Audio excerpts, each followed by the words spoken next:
ಸ್ನೇಹಿತರೆ, ಸಾಕಷ್ಟು ಜನ ಫಲಾನುಭವಿಗಳು ಗೃಹಲಕ್ಷ್ಮಿ ಯೋಜನೆಯ ಹಣ 19ನೇ ಕಂತಿನ ಹಣ ಯಾವಾಗ ಬರುತ್ತೆ ಅಂತ ಒಂದು ಪಕ್ಕಾ ದಿನಾಂಕ ಹೇಳಿ, ಹಣ ಬರುತ್ತಾ ಬರಲ್ವಾ ಅಂತ ಸಾಕಷ್ಟು ಪ್ರಶ್ನೆ ಕೂಡ ಮಾಡ್ತಾನೆ ಇದ್ರು. ಈಗಾಗಲೇ ಹಣ ಏನಾದರೂ ಬರೋಕ್ಕೆ ಸ್ಟಾರ್ಟ್ ಆಗಿದೆಯಾ ಅಂತ ಕೂಡ ಸಾಕಷ್ಟು ಜನ ಕೂಡ ಕಮೆಂಟ್ ಮುಖಾಂತರ ಕೇಳ್ತಾನೆ ಇದ್ರಿ. ನೀವೆಲ್ಲರೂ ಈ ಒಂದು ವಿಡಿಯೋದಲ್ಲಿ ಕ್ಲಾರಿಟಿ ಕೊಡುತ್ತೇನೆ. ಎಲ್ಲರೂ ವಿಡಿಯೋನ ಕೊನೆಯವರೆಗೂ ನೋಡಿ, ಸ್ಕಿಪ್ ಮಾಡೋದಕ್ಕೆ ಹೋಗಬೇಡಿ. ಹಾಗೆ ನಮ್ಮ ಚಾನಲ್ನ ಇನ್ನೂ ಯಾರು ಸಬ್ಸ್ಕ್ರೈಬ್ ಮಾಡಿಕೊಂಡಿಲ್ಲ, ಸಬ್ಸ್ಕ್ರೈಬ್ ಮಾಡಿಕೊಂಡು ವಿಡಿಯೋಗೆ ಲೈಕ್ ಕೊಟ್ಬಿಟ್ಟೆ ವಿಡಿಯೋ ನೋಡೋಕ್ಕೆ ಸ್ಟಾರ್ಟ್ ಮಾಡಿ. ಹೌದು ಸ್ನೇಹಿತರೆ, ಗೃಹಲಕ್ಷ್ಮಿ ಯೋಜನೆಯ 18ನೇ ಕಂತಿನ ಹಣ ಬಂದು ಎಲ್ಲರಿಗೂ ಕೂಡ ಜಮಾ ಆಯಿತು.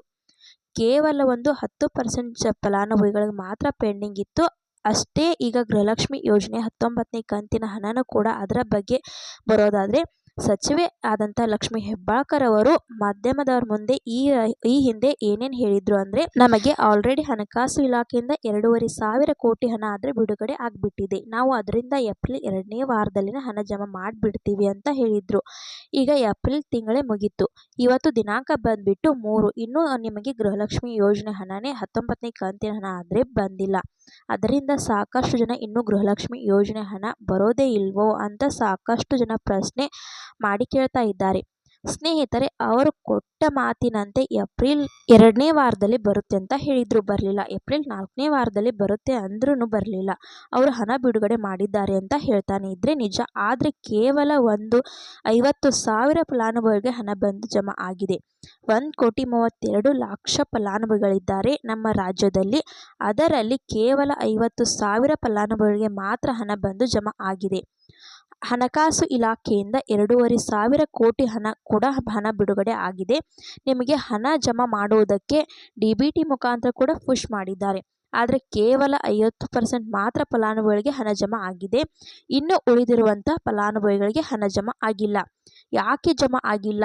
ಕೆಲವೊಂದು ತಾಂತ್ರಿಕ ಸಮಸ್ಯೆಗಳಿಂದ ಜಮಾ ಆಗಿಲ್ಲ ಅಂತ ಸರ್ಕಾರದವರು ಈಗ ಹೇಳ್ಕೊಂಡು ಬಂದಿದ್ದಾರೆ. ಈಗ ಆ ಒಂದು ತಾಂತ್ರಿಕ ಸಮಸ್ಯೆಯನ್ನು ಸಾಲ್ವ್ ಮಾಡಿದ್ದೀವಿ ಅಂತ ನಿನ್ನೆನೆ ಅವರು ಲಕ್ಷ್ಮೀ ಹೆಬ್ಬಾಳ್ಕರ್ ಅವರು ಹೇಳಿಬಿಟ್ಟಿದ್ದಾರೆ.